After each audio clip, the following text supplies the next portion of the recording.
Hi, I'm the daughter they thought would stay quiet forever. I came home after 3 years abroad. No warning, just love and homesickness. But when I opened the door to my own house, I didn't find a welcome. I found a nightmare. My father, trembling, was being threatened with being locked in a dog kennel unless he handed over $103 million. My mother, forced to serve tea like a housemaid, and the ones holding the leash, my own sister and her husband. They were laughing until they saw me. And that was the moment everything changed. But here's the worst part. This wasn't sudden. They'd been planning it for years. And once I stepped into that room, they knew their time was up. Before we dive in, what time is it where you are? And where are you listening from? Drop it in the comments below. You'll want to hear how this ends. Because trust me, the dog kennel was just the beginning. I hadn't seen the Texas sky in 3 years, but somehow it felt heavier tonight. The highway shimmered with heat long after the sun had dipped, and when my rideshare turned into the old neighborhood, I felt something shift in my chest. The familiar oak trees still lined the street like sentinels, branches stretching over cul-de-sacs full of quiet houses. It was late summer, but the humidity clung to my clothes like a warning. I'd planned this homecoming in silence. No calls, no texts. After 3 years working overseas, I thought showing up unannounced would be meaningful, maybe even healing. I wanted to believe time had softened the old wounds. When the car stopped, I stepped out with my suitcase and took in the sight of our house. It hadn't changed. Same brick exterior, same porch swing creaking in the breeze. But something was off. The blinds were drawn tight, even though it was still light outside. The place felt closed in, trapped. My sister's SUV was parked out front. New, flashy, out of place, just like her when she wanted to make a point. She almost never visited when I lived here. Seeing her car now felt wrong, like an alarm I couldn't ignore. I paused at the front door and peered through the living room window. On the side counter, I caught sight of a familiar blue mug. Ceramic, chipped at the rim. Mine. Mom used to fill it with mint tea whenever I was sick or heartbroken. Seeing it still there made something bloom in my chest. A tiny warmth, something like being remembered. But the feeling lasted only seconds. The moment I stepped inside, I heard voices. My father's voice, trembling. "Please, just give me time." Then another voice, twisted with impatience. Carlton, my brother-in-law. "Time's up. Sign it, or I swear I'll put you in the kennel outside. You think I won't?" I stood frozen in the entryway. No one noticed me yet. The living room was a mess. Papers on the floor, cushions tossed aside. My father stood cornered near the kitchen doorway, his hands shaking so hard he could barely hold the pen. Carlton loomed over him in an expensive shirt, acting like he owned the place. He practically did, judging by the papers. Transfer of primary estate and liquid assets, 103 million. 103 million. I felt like the air had been knocked out of me. I'd sent money home every month. I thought I was helping, and here they were, being torn apart over a sum so large it looked unreal. I moved closer. That's when I saw my mother, on her knees near the dining room, scrubbing the floor. Her own daughter, my sister Darlie, stood over her, arms crossed, giving orders. "Mom, do it again. Carlton wants everything spotless before the notary arrives." Mom didn't look up. Her voice was small. I'm doing my best." My throat tightened. "Mom?" She jumped at the sound of my voice. Darlie spun around, annoyance written all over her face, until she saw me. Then the color drained from her cheeks. "What are you doing here?" she stammered. I didn't answer. My eyes were on Mom. Her hands were raw. She didn't see me as much as she saw a threat, or maybe a reminder of everything she'd lost control of. Carlton turned too. A smirk crawled across his face.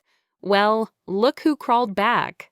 He placed one hand on my father's shoulder, gripping it just a little too tight. Dad flinched. He didn't look at me. Honey, I didn't want you to see this. For a moment, the room felt like it was tilting. Like every quiet hope I carried home was cracking apart. I wanted to scream, to throw something, to make it stop. But instead, I stood still.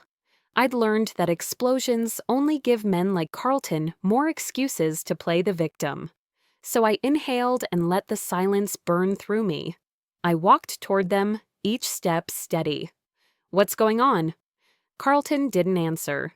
He picked up the pen on the table and tapped it against the signature line. You're late, he said. We're wrapping up some business, family business. The word family made bile rise in my throat. Move your hand, I said, voice low but firm. Let go of my father. For the first time, Carlton hesitated. Darlie looked like she wanted to speak, but thought better of it. Mom stopped scrubbing and sat back on her heels, shame in her eyes. I stepped closer, close enough to smell the cheap cologne Carlton had drowned himself in. Close enough to feel the shift in the room, power tilting just slightly. And if you don't, I continued, I promise you'll regret underestimating me. Carlton's laugh was short, sharp, and filled with arrogance. You always had a flair for drama, he said, stepping toward me. What exactly are you planning to do? Call the police? Cry? Write a strongly worded email from wherever it is you flew in from? I didn't flinch. I didn't blink. I just stared at him, silent. I'd learned long ago that people like Carlton didn't fear yelling, they fed on it. But silence, steady, measured, loaded silence, that was power they didn't know how to handle. And for a flicker of a second, I saw it. His smirk twitched. He hadn't expected me to be this calm. Then he recovered. Doesn't matter, he added, glancing at the front door like it was already his. I changed the locks this afternoon. That landed, so this wasn't spontaneous. This was a plan, a takeover. And I'd just walked into it earlier than they anticipated. Darlie's heels clicked against the tile as she stepped between us, wearing that forced smile I knew too well, the one she used when she was pretending to care. Let's all take a breath, she said, palms out like she was Switzerland. You're making things worse by barging in here. I raised an eyebrow. Worse than threatening our father with a kennel? Her smile cracked just slightly. He's confused. You know how things get when legal stuff is involved. We're just doing what's best. Her voice quivered at the end. Her fingers were trembling. You always were the peacemaker, weren't you, Darlie? I said. Right up until the moment it stopped serving you. I watched her swallow, hard. And that's when I heard it. Low, hurried, as she turned back toward Carlton, thinking I couldn't hear. She wasn't supposed to be here until next week? It was soft, but I heard every syllable. That was it. This wasn't chaos. This was coordination. They'd planned to get Mom and Dad to sign everything before I came home. They just didn't count on me walking through that door tonight. I turned and walked toward my father. His hands were still shaking, the pen dangling between his fingers like a threat. Dad! I crouched beside him. I'm fine, he whispered, but his left sleeve had slipped up just enough for me to see the bruises. My chest burned. I clenched my jaw.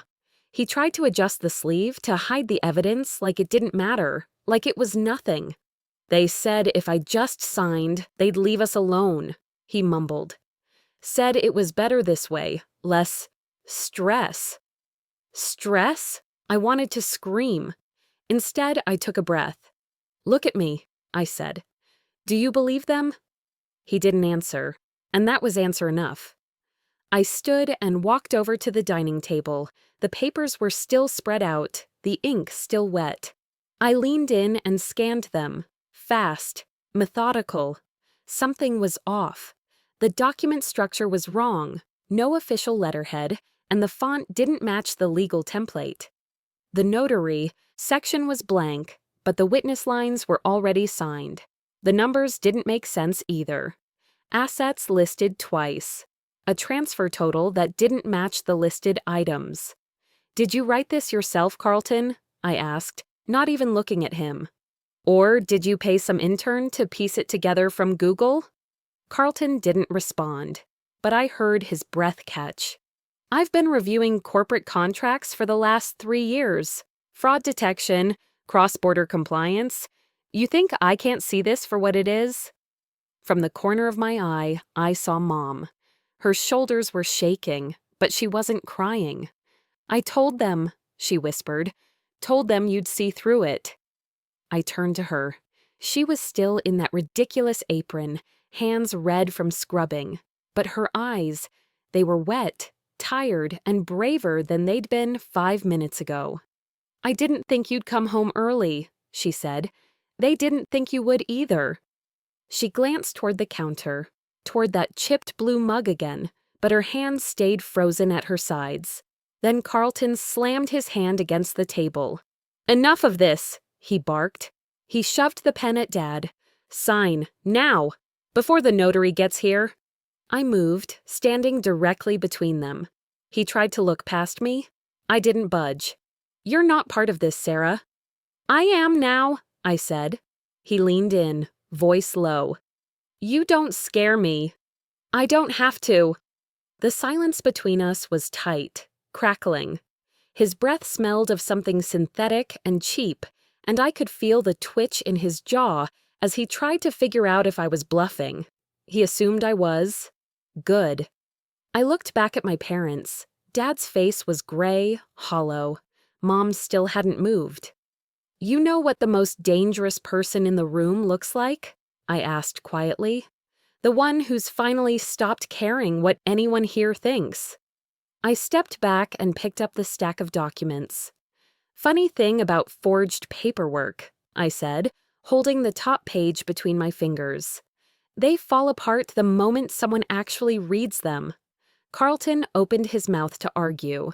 I smiled. "And you have no idea how much I've already seen."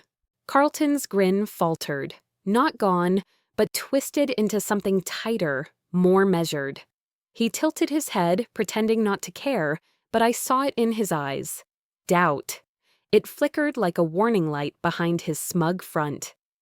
"What exactly did you see?" he asked, aiming for sarcasm, but landing closer to unease. I didn't give him the satisfaction of a reply. Instead, I slowly picked up the stack of papers from the table, the ones he shoved at my father just moments earlier, and began flipping through them page by page. I didn't rush. I let the silence stretch. In this house, silence was never neutral. It always carried weight. I heard the rustle of fabric behind me. Darlie shifted her stance, probably trying to gauge my next move. But I wasn't doing this for show. I was doing it for clarity. Dad's hand moved, subtly, across his left forearm. He rubbed it with his right thumb, slow, repetitive. It was something he always did when stressed. Even as a kid, I noticed it. That same motion had once warned me to stay upstairs and keep quiet. And just like that, the years peeled back. I was 14 again, standing just out of sight at the top of the stairs, holding onto the railing with both hands. My sister's voice, loud, sharp, cut through the air like a blade. "You're spineless, Dad. That's why no one respects you. You're easy." She had been arguing over money, demanding access to his business account, saying she deserved a stake in the family's future. He had refused, gently, as always. She didn't take it well. That night, she stormed out, slamming the door so hard a picture frame cracked down the hallway. That memory wrapped itself around this moment like a snake. Back then, I thought Darlie was just acting out. A phase, a rough patch. But now, standing in front of her and the man she'd married, watching them try to dismantle the people who raised us, I realized I'd been naive. Darlie hadn't changed. She'd simply refined her strategy. My jaw clenched. The reason I left the country came flooding back, clearer than ever. Everyone thought I'd moved overseas for opportunity. And yes, that was part of it. But the real reason? I didn't feel safe here. Not physically, emotionally, spiritually. The house didn't feel like home anymore. Darlie had turned it into something colder. And Carlton, even then, had a presence that made my skin tighten. I remembered the last night before I left. Dad stood in the driveway with me, helping load my final bag into the cab. "Don't worry about us, honey," he said. "Live your life." But his eyes had pleaded. They were tired, defeated.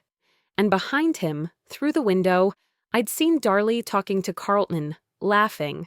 Then I heard her voice. Barely a whisper, but enough. "Once she's out, it'll be easier. Mom and Dad won't push back." I had filed it away, convinced myself it meant nothing. But now it roared like thunder in my ears. Back in the present, I noticed Mom again. She was standing by the sink, hands buried in the same apron she'd been wearing for hours. She didn't look at me, but the way she wiped her palms, slow, deliberate, that was her sign. Her way of telling me to stay calm. Years ago, that would have worked. Now it only sharpened my focus. I started scanning the room, details leaping out like alarms. The furniture was off, not drastically, but just enough to throw off the flow of the space. The spare keys weren't hanging by the door anymore. Both of my parents' phones sat on the counter, batteries removed, and in the corner a stack of unopened mail sat collecting dust. This wasn't chaos. It was strategy. This was control disguised as mess. Carlton must have sensed the shift in me because he suddenly lunged forward again, grabbing the papers and shoving them toward Dad's chest.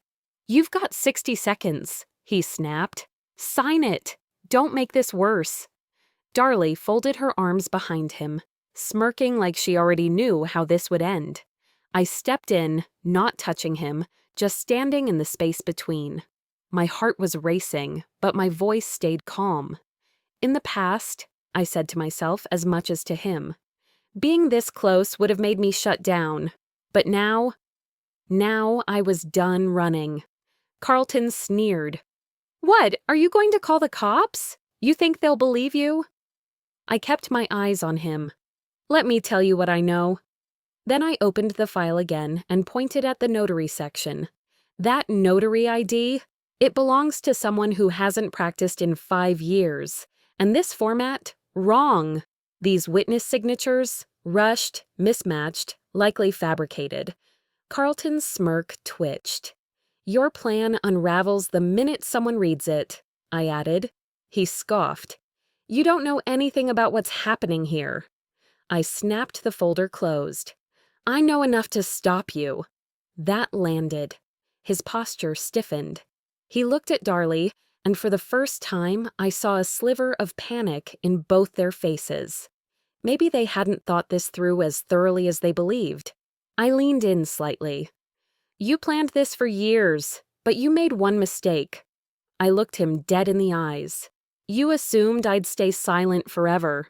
The room didn't move, but something in Carlton's face twitched. He wasn't smiling anymore. He wasn't scowling either. He was calculating, the kind of frozen pause you see when someone realizes the game they were playing just changed pieces. Darlie broke the silence first. She stepped forward, arms crossed, voice pitched higher than she probably realized. "You don't know what you're talking about," she snapped, her eyes never quite meeting mine. "You left. You don't get to come back and play hero now." The old ache stirred, not because her words had power, they didn't, but because she still believed they did. She still imagined herself the center of some moral compass she'd shattered years ago. "I didn't leave," I replied evenly. "I survived, and I came back because I'm done pretending silence keeps anyone safe." Her jaw clenched. She'd always hated it when I stayed calm. That drove her crazy. That I wouldn't fight on her level, that I wouldn't scream just to be heard. Her fingers twitched slightly, as if holding back from grabbing something, or someone, and then it slipped out. "We need the money because Carlton's deal is falling through," she said too quickly. "He promised people payment." My stomach dropped. My father stirred beside me, and my mother stiffened. The air sucked right out of the room. I didn't say a word. I didn't need to. Carlton spun toward her, eyes blazing. "Shut up!" he barked. "Right now." He stepped closer to her than necessary, and for a moment, Darlie shrank, just a little. That told me everything. This wasn't just a power trip. This was fear. Real rotting fear that comes from owing people you can't afford to disappoint. "You've made promises with money that isn't yours," I said, voice low but sharp. "You've risked my parents' home, their safety, their dignity. For what, Carlton? Some scheme with your buddies that went belly up?" "You don't know anything," he hissed. "You don't know how this works." "No," I said, "but I know enough." I took a step forward, just one. It was enough to make Darlie flinch and Carlton freeze, not out of fear, but out of confusion. I wasn't supposed to be here. I wasn't supposed to know. I was supposed to stay gone. "I'm giving you one chance," I said, tone even, deliberate. "Step away from my parents. Now." Carlton smirked. Darlie laughed, a short, brittle sound. "Oh, please," she said. "You think one warning from you means anything? You're still the same scared little girl who cried at family dinners when no one listened." "You should have listened to her then," my father muttered. It was the first time he'd spoken with weight in his voice all night. I reached into my pocket and pulled out my phone. Quietly, I opened the gallery and turned the screen toward them. Photos, every page of the forged documents. Then I swiped again. A recording. Clear as day, Carlton's voice threatening my father, word for word, time-stamped from earlier that evening. Darlie's breath caught. Carlton didn't speak. His lips just pressed together like someone forcing back bile. "If anything happens to them," I said, "this goes straight to my lawyer, and if anything happens to me, I've already set it to upload to 3 people I trust." I let the silence stretch again, just long enough for the message to settle. My father's hand found mine, barely a touch. My mother sat down slowly in the nearest chair, her hands shaking too badly to keep wiping the counter as she had been doing. They weren't apologizing for the mess, I thought to myself, watching them. They were apologizing for how long they'd been made to feel small.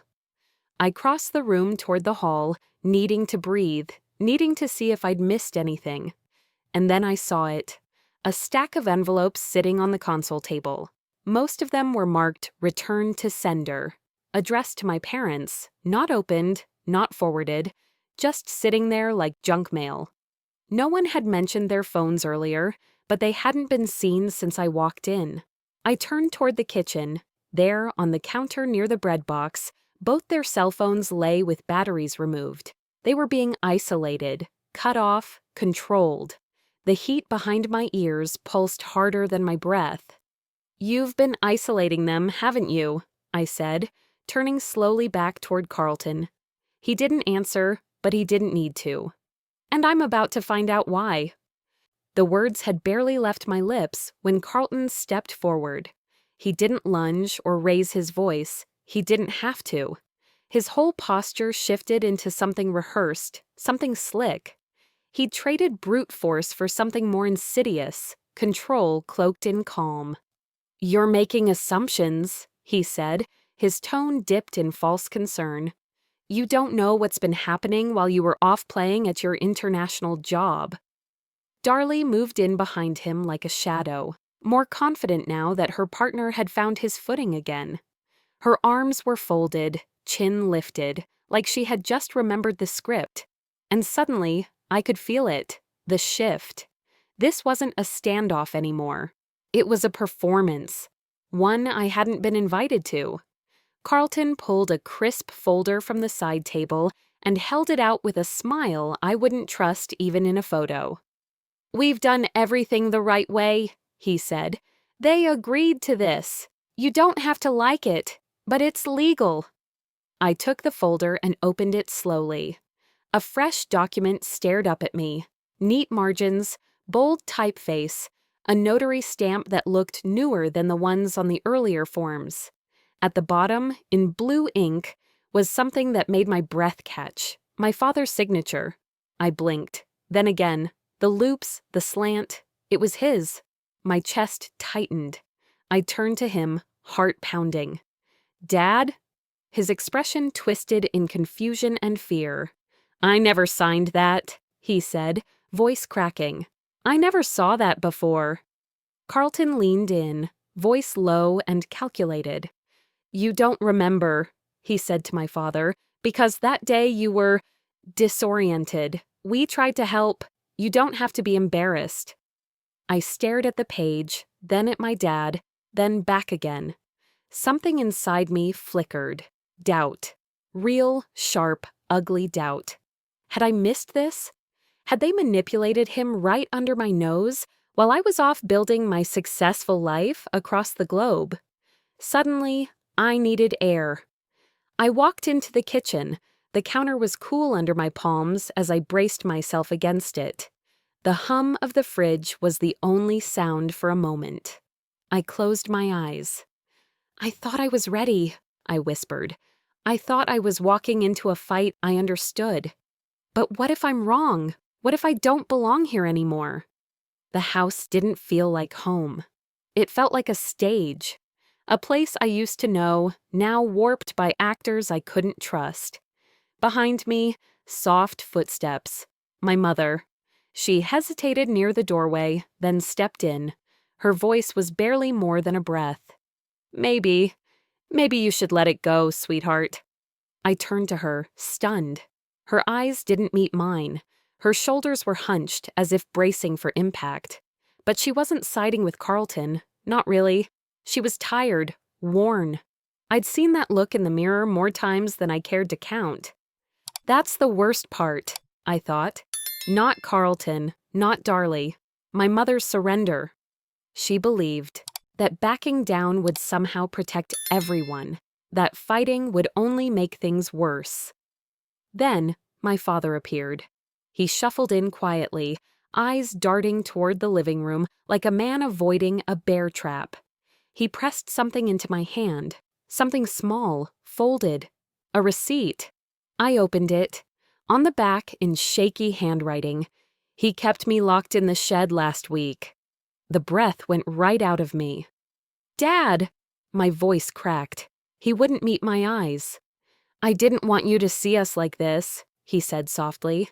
"I didn't want you to come home and find this ugliness." The receipt shook in my hand. This wasn't just manipulation. This was control, abuse. Fear lived in every corner of this house, and it had worn down the two people who once seemed unbreakable. I stepped into the pantry, the door clicking shut behind me. I didn't cry, not really, but my whole body shook with something that might as well have been sobbing. I wanted to scream, I thought. Call the police, drag Carlton out the front door by his overpriced collar, but all I could do was stand there and fall apart. I leaned against the wall. For the first time since arriving, I felt like I might walk away, just leave, let the fire burn itself out. They'd understand, I told myself. They'd say I tried, that I cared, but maybe that's not enough. The front hallway caught my eye when I stepped out again. The old ceramic bowl that used to hold spare keys now sat empty. But something about it tugged at me. I lifted it. Underneath, taped to the bottom of the entry table, was a key. Emergency only. I stared at it for a moment. My parents may have lost strength, but they hadn't lost all hope. They were still trying, even in small, quiet ways. "They prepared for danger," I whispered. "Why am I the one giving up?" I closed my fingers around the key, heart steadying just enough. "No," I murmured, "not like this." I turned back toward the living room, ready to face them again. No more hesitation, no more second-guessing. My steps were slow but grounded, like each one marked a choice I wasn't backing away from. I wasn't calm, I wasn't afraid, I was something in between. A controlled storm waiting for the right time to break. Carlton noticed first. His eyes narrowed just enough to show he knew something had shifted. I didn't carry the same doubt I had when I walked in earlier. Darlie stiffened beside him, arms crossed again, like a child pretending not to be scared of the dark. I walked straight between them and my parents and stood firm. I could feel my mother's hand gently graze the back of my arm, as if to say, "Are you sure?" But I didn't flinch. "This ends today," I said, steady and low. "You're not taking anything else from them, and you're done giving orders in this house." My father's eyes widened, but he didn't speak. My mother's breath caught. It was the first time I'd spoken with that kind of finality since I'd been back. Darlie let out a dry laugh. "You think one little speech makes you the hero?" "No," I said, "but it makes me the wall you have to get through now." Carlton tilted his head, smiling like a man who thought he still had the upper hand. "You think this is a movie? You're not in control here." Then he gestured to a tiny black object on the bookshelf I hadn't noticed before. "That's a camera," he said. "You think I'd say anything without covering myself?" I blinked.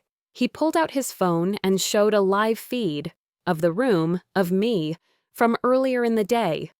"You've been recorded this whole time," he added.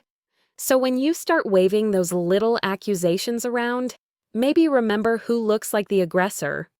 My mouth went dry, but I didn't panic. "Good," I said, "because I recorded everything too, including the part where you threatened my father when I walked in." Darlie's jaw twitched. Carlton paused just a second too long before lowering his phone. I wasn't fighting fire with fire, I thought. I was fighting deceit with proof. Darlie stepped toward me, her tone laced with something I hadn't heard in her voice since we were kids, jealousy. "You always thought you were better than us," she hissed. "You left. You came back acting like some moral compass."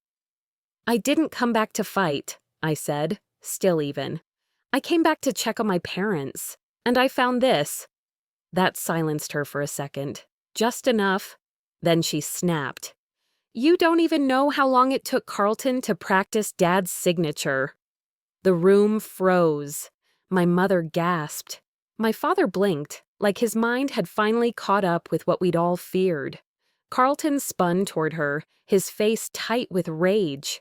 "Are you kidding me?" he barked. But it was too late. The lie was out there. I didn't even need to say anything. Everyone had heard it. The air turned thick with something sour and undeniable. Took one slow step forward. "You forged his name," I said, "and you got sloppy. You forgot the one thing con men never remember. People talk when they're scared." Carlton moved again, fast this time. He came within inches of me, his expression twisted with the kind of anger that forgets to be careful. "You better watch your mouth," he snapped. He reached for my phone, but before he touched me, my father stood and shouted, "Don't touch her!" It echoed louder than I expected, stronger. I held my ground and raised my phone up to eye level. "If you lay one finger on me or them," I said, "I call 911 and they'll want to see the shed." That stopped him. Not because he was scared, because he was calculating, and he knew that crossing that line in front of a witness, one with evidence, meant game over. I could see it in his eyes. For the first time, he wasn't sure what came next. And just behind him, through the glass of the backyard window, I saw it. The shed. New padlock, fresh wood on the doorframe, scratches along the edge. He hadn't repaired it out of shame. He'd fixed it because he planned to use it again. I turned back to him, voice low but unshakable. "We're not done, not even close." And for the first time, he didn't laugh. Carlton stared at me, something dark shifting in his eyes. He didn't step back, but the smug certainty was gone, replaced by something I hadn't seen in him before, uncertainty or maybe anger losing its edge. He leaned in, lowered his voice, and whispered, "Then let's finish this." The words felt like icy breath on the back of my neck. But I didn't flinch. I stood my ground, feeling the weight of my parents' silence behind me. My mother clasped my father's hand tighter, as though holding on to him was the only thing she could control. Darlie hovered behind Carlton, uncertain, eyes sharp but restless. Carlton reached into his pocket and pulled out a second phone, one I didn't recognize. He tapped the screen and a recording played. My father's voice, rough, trembling, saying words I'd never heard him say. "I want to sign everything over. It's time. I'm too old to hold all of this." It wasn't his tone. It was his voice, but not his truth. My stomach sank. "That day," Carlton said, "he agreed. You weren't here. You didn't care enough to be here." He was smiling again, not a friendly smile, a victorious one, a predator's grin after cornering the last prey. "So here's the deal," he continued. "You keep pushing. I tell the police you're coercing him now. Elder abuse. Maybe they listen to you. But this," he waved the phone, "this speaks louder." I swallowed, deeply. My father looked horrified. "I didn't," he tried to say, but his voice broke. I turned to him. "Dad, I know." Then I faced Carlton. "You're clever. I'll give you that." He shrugged, like he'd just organized a garage sale instead of orchestrating fraud. "But you're not the only one who knows how to plan," I said quietly. I pulled out my own phone and opened my cloud drive. "The recordings I took earlier," I said, "they aren't just on my phone. They're in the cloud. Time-stamped, full audio, no cuts." His expression tightened. Just a flicker, but I saw it. Darlie's face went pale, like all her ground had vanished under her feet. Carlton took a step back and tried to regain control. "You came in here like a hero, but you don't know the whole story. You don't get to rewrite what we've already agreed." I shook my head. "No, but I can expose what you're hiding." The room was thick with tension now, like every word had weight. Darlie lashed out suddenly, her voice cracking. "You always act like you're better. You left us, and now you—" "Darlie," I said calmly, "you knew what this was, maybe from the beginning." She flinched, but said nothing else. My eyes drifted to the dining table, where Carlton had tossed his laptop bag earlier. A folder stuck out from the edge, thin, but pulled halfway open. I saw my father's initials. He tried to move toward it, but I was faster. I snatched it up and flipped it open right there. Contracts, deeds, signatures not yet, forged.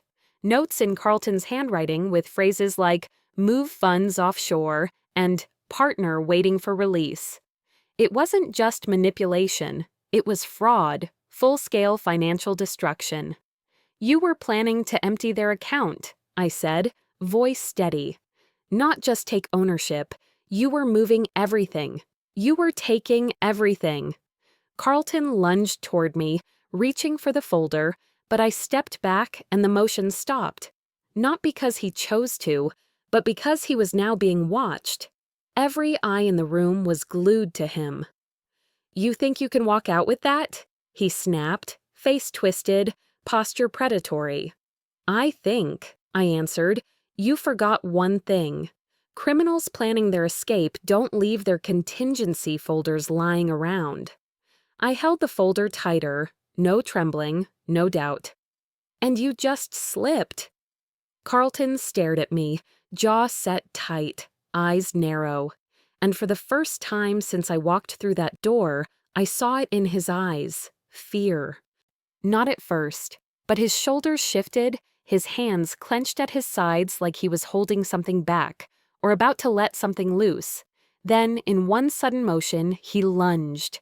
I barely had time to react. My father's voice cracked through the air, calling my name. My mother screamed, a raw, terrified sound I hadn't heard from her in years. Carlton's grip caught my arm just as I spun away, fingers like iron, desperate and mean. It wasn't just rage anymore, I thought. He moved like a man with nothing left. I yanked back with all my weight, slipping from his grasp, stumbling into the hallway as he chased close behind. My shoes scraped the wooden floor, the folder clutched against my chest like a shield. "Give me the folder," he shouted, eyes wild. "Carlton, stop!" Darlie screamed behind him, but her voice was just air. He didn't hear it, or he didn't care. I backed down the narrow hallway, every nerve on fire. My breath came fast. Not fear, instinct, protective, sharp. I was no longer just defending myself, I was defending the truth. I held the folder up, just a little, like maybe I was about to hand it over. His pace slowed, his expression shifted, like a wolf being tossed a bone. And then I spoke. "This isn't the only copy. Everything in here? Already scanned, already uploaded." He froze mid-step. "If you touch me or my parents," I said calmly, "it all goes to a lawyer and a reporter, and there's no undoing that." Carlton blinked. He didn't move. His breath was short now, his mouth parted like he couldn't quite form a word. And then, he snapped. He spun on his heel and ran back toward the living room. I followed, careful, cautious, watching. He lunged for the Wi-Fi router on the side table, ripping cables like a wild animal. "She can't have anything," he roared. "Nothing!" "Carlton!"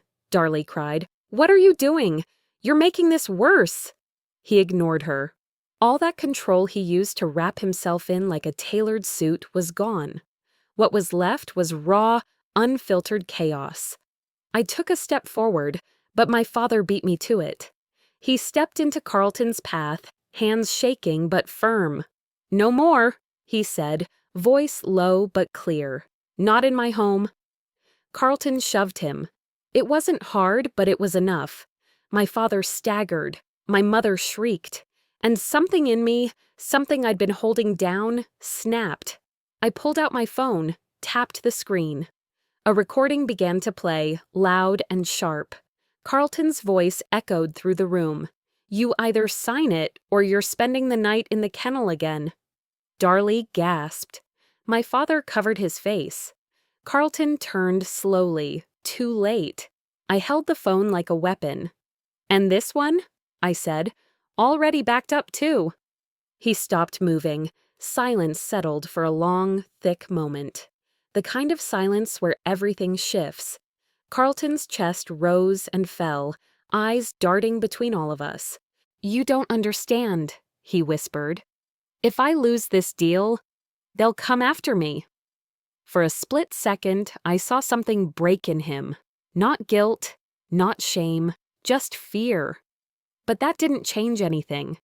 He looked at Darlie like she might help him. She looked down at the floor. I walked forward and planted my words like steel. "This is your last moment in this house. Leave, now, before the police do it for you." His face twisted. He glanced around, looking for an escape route. Slowly, like a man whose body weighed twice what it had an hour ago, he moved toward the front door. Darlie hesitated, her hands trembling. Then she followed. My parents stood behind me, quiet, still holding each other. Carlton turned at the door, eyes narrowing once more. "This isn't over," he said. But I didn't flinch. I looked him straight in the eye and replied, "Yes, it is." The door shut behind Carlton with a final, hollow thud. For a moment, everything in the house stood still.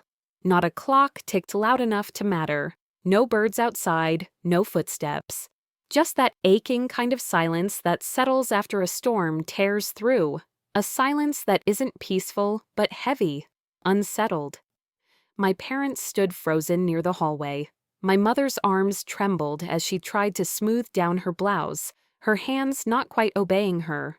My father reached out and gently guided her to the couch, sitting beside her like it took all his energy to lower himself down. She began to cry, not the frantic kind. This time it was soft, exhausted sobs, the kind that slip out after holding in too much for far too long. Relief, grief, maybe both. I stood in the middle of the room for a few breaths, just absorbing everything. And then I walked over and sat with them. No one said anything at first. Then my father cleared his throat. "He didn't just threaten me," he said quietly, like it was a confession he'd carried for years. "He isolated us. He made sure your mother didn't call her sister.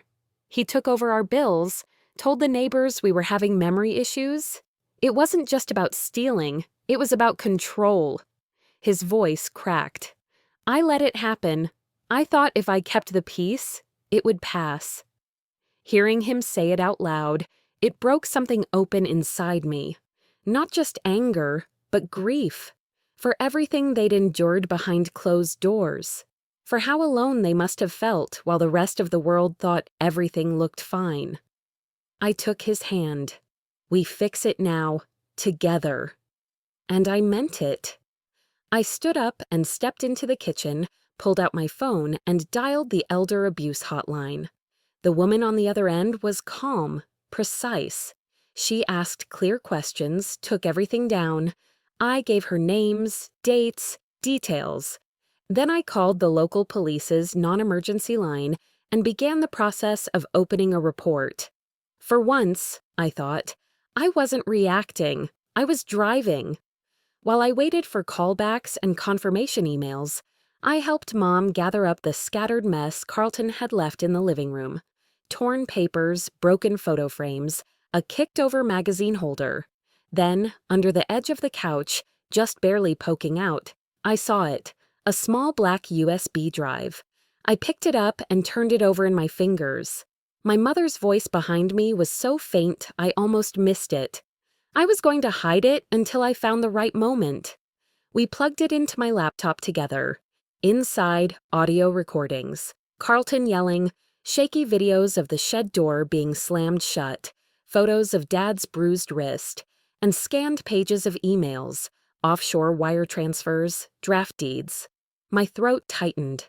"How long have you had this?" She looked at me with tired eyes. "A few weeks," I thought. Maybe I was wrong, or maybe things would change. We both knew better now. That night, while my parents rested upstairs, my phone buzzed. "Darlie." I hesitated, then picked up. Her voice was flat, but not cold, just worn out. "I didn't know it would go that far," she said. "Didn't you?" I asked gently. She was quiet for a long time. I thought I could keep the money stuff separate. That Carlton, he had ideas. He said he'd fix everything, and I believed him. I needed to believe him. She didn't say sorry, not fully. Maybe she couldn't. But she ended with, "I understand if I can't come back." "You need help," I told her. "And no, you can't come back here. Not now." We both let that settle before I ended the call. The next day, news came in. Police had arrested Carlton at his office downtown. They had the evidence. Charges for forgery, coercion, financial fraud, elder abuse. The whole list. When the news clip played that night, my parents didn't cheer. They didn't speak. They just sat quietly, holding hands. It didn't feel like victory. It felt like survival. Later that evening, my father called me into the hallway. He opened a drawer in the hallway table and pulled out a worn, sealed envelope. "I made this before he ever stepped into our lives," he said. It was an older will, legal, notarized, protecting the house, dividing everything equally between me and Darlie. Dated years before any of this mess began. "I always trusted you," he said softly, "even when I didn't act like it." I hugged him. Neither of us needed to say more. That night, over tea, Mom finally looked me in the eyes. I stayed quiet because I thought that was peace, she whispered. But you showed me silence can be its own kind of prison. She leaned over and hugged me. Tight, sure, not fragile, not broken, just grateful. The next morning, as light filtered through the front windows, I walked past the entry table again, and I saw the ceramic bowl I had noticed days earlier. But now it was full. House keys, mailbox keys, a new one, tiny, labeled in Dad's handwriting, "Back shed, your call." He must have placed it there on purpose. It wasn't about the shed anymore. It was about control, restored, ownership, giving it back to the ones who'd lost it. A few days later, I took them both downtown to meet with an attorney. We updated protection orders, updated the will, and made sure everything was filed right this time. When we stepped out into the afternoon sun, I could feel it, the air lighter. Not perfect, not wrapped in a bow, but real. We didn't get a happy ending, I thought. We got something better, a new beginning, one built on truth. I reached for my father's arm and smiled. We're going home, and this time no one will take it from us again.